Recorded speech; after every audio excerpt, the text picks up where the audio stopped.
صنعوا قارعة أو تحل قريبا من دارهم حتى يأتي وعد الله إن الله لا يخلف الميعاد۔ اور اگر کوئی قرآن ایسا بھی اترتا ہے جس کے ذریعے پہاڑ اپنی جگہ سے ہٹا دیے جاتے یا ان کی بدولت زمین شق کر دی جاتی اور اس سے دریا نکل پڑتے یا اس کے نتیجے میں مردوں سے بات کر لی جاتی،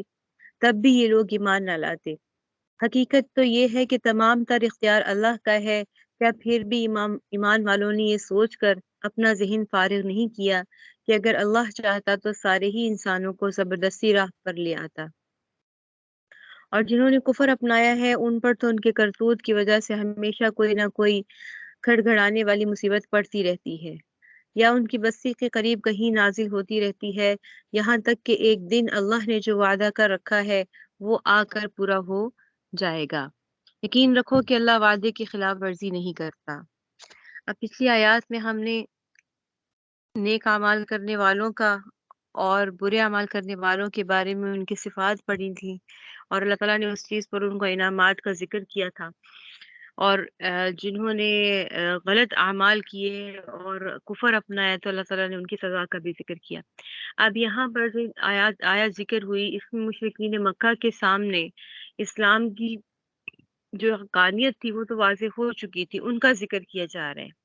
خاص طور پہ ان آیات میں ابو جہل کا اور اس کے ساتھیوں کا، عبداللہ ابن امیہ کا، کہ یہ سوالات کا ذکر کیا جا رہا ہے کہ ان کے سوال کے جواب میں اللہ تعالیٰ ذکر کیا کرتے ہیں۔ جب مشرکین مکہ کو غزوہ بدر اور غزوہ احد کا واقعات ہوئے اور ان میں ان کو کافی نقصان جانی اور مالی اٹھانا پڑا، لیکن وہ پھر بھی ہٹ دھرم تھے کہ وہ ایمان لانے والے نہیں۔ اللہ تعالیٰ نے جن کے بارے میں فیصلہ کر دیا کہ ایمان لانے والے نہیں، تو ان کے جتنے بھی سوال ہوں اور جتنی بھی وہ نشانیاں آپ صلی اللہ علیہ وسلم سے کہیں کہ یہ ہمیں یہ والی نشانیاں ہمیں دکھا دیجیے ہم پھر مانیں گے، تو وہ پھر بھی ایمان لانے والے نہیں ہیں۔ ٹھیک ہے، تو اب یہاں پر جب کھلی نشانیاں دکھا دی ہیں، نبی کریم صلی اللہ علیہ وسلم کی حیرت انگیز معجزات بھی ان کے سامنے آ گئے۔ ایک منٹ دیجیے گا۔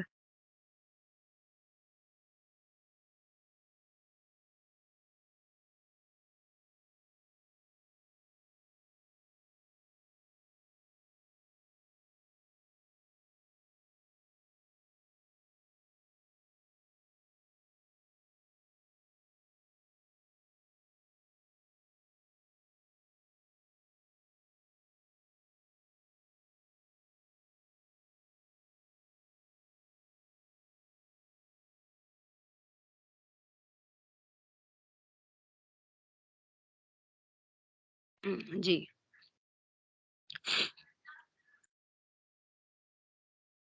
اب پوری طریقے سے نبی کریم صلی اللہ علیہ وسلم نے اپنی زندگی میں جو ہے وہ اللہ تعالیٰ نے ان کو جو معجزات دیے وہ بھی ان کے سامنے آ گئے۔ نبی کریم صلی اللہ علیہ وسلم کی صادق و امین کے حساب سے پوری زندگی ان کے سامنے تھی، لیکن وہ ہٹ دھرم تھے، ایمان نہیں لانے والے تھے۔ یہاں تک کہ جو ابو جہل تھا وہ یہ بھی کہہ چکا تھا کہ بنو ہاشم سے ہمارا خاندانی مقابلہ ہے، ہم ان کی برتری کو کبھی قبول نہیں کریں گے۔ ٹھیک ہے، اور یہ بنو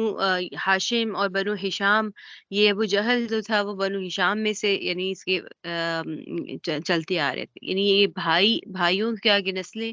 اور اس وجہ سے انہوں نے کہا کہ بنو ہاشم سے ہمارا بیر ہے، تو ہم نے ان سے خاندانی مقابلہ ہے تو ہم ان کی برتری کو کبھی قبول نہیں کریں گے، اور ان کا جو رسول ہے ان کی قوم میں سے آیا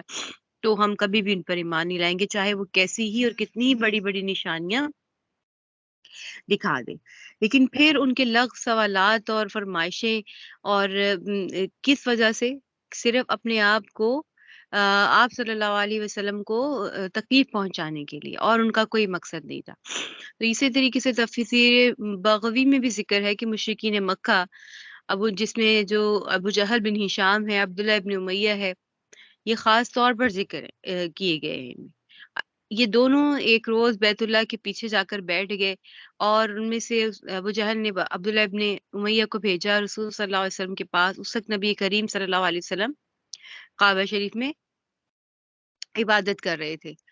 ان کو بھیجا اور ان سے کہا کہ اگر آپ یہ چاہتے ہیں کہ آپ کی قوم اور ہم سب آپ کو رسول تسلیم کر لیں اور آپ کی پیروی کریں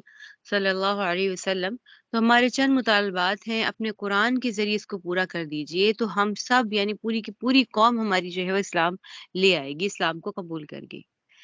مطالبات ان کے کیا تھے؟ پہلا مطالبہ یہ تھا کہ شہر مکہ کی زمین بڑی تنگ ہے، آپ پہاڑوں کو حکم دیجئے کہ یہ یعنی دور ہٹ جائیں، اور اس سے پھر ایک طویل جو ہے وہ زمین ہمیں ملے جس میں کاشت بھی ہو اور زراعت کی گنجائش ہو، جو دوسری ضروری۔ ٹھیک ہے، یعنی پہاڑوں کو حکم دیجیے کہ دور ہٹ جائے، جیسے کہ آپ کے قول کے مطابق ہی، آپ کے کہنے کے مطابق کہ داؤد علیہ السلام کے لیے اللہ نے پہاڑ جو ہے مسخر کر دیے تھے، اور تسبیح کرتے تو پہاڑ بھی تسبیح کرتے تھے، تو آپ تو پھر اللہ کے نبی ہیں، اور اپنے آپ کو آخری نبی کہتے ہیں۔ تو اس کال کے مطابق کہتے ہیں کہ ہمیں اس طریقے سے مکہ کی زمین کے بارے میں اللہ سے درخواست کریں کہ وہ وسیع ہو جائے۔ پھر دوسرا مطالبہ کیا تھا کہ آپ اپنے